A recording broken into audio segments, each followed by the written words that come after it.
Different Minds, Equal Dreams, an art exhibition by Tanisha Krishnan Rajesh. Join us in Coimbatore. திமுக தொடர்ச்சியாகவே பாஜகவோட கள்ள கூட்டணி வைத்திருந்தது. சார், இப்ப 543 பேர் மக்களவை உறுப்பினராக தொடரணும்னு சொல்லி முதல்வர் ஏன் பேசல அப்படின்னு சொல்லி எதிர்கட்சி தலைவர் சொல்லி பாருங்க. நீங்க என்ன சொல்றீங்கன்னா, தொடர்ச்சியாகவே ஒன்றிய அரசு கொண்டு வந்திருக்கின்ற தொகுதி வரையறையை தமிழக அரசாங்கம் தமிழக சட்டமன்றத்துல ஒரு தீர்மானத்தை போட்டு எதிர்த்திருக்கு. அப்ப தீர்மானத்தை போட்டு எதிர்த்திருக்காங்கன்னா முதலமைச்சருக்கு தெரியாம தீர்மானம் போடுவாங்க.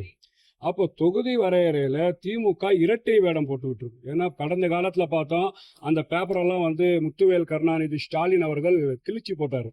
ஆனா இன்னைக்கு படிச்சு சொல்லணும்ன்றார்.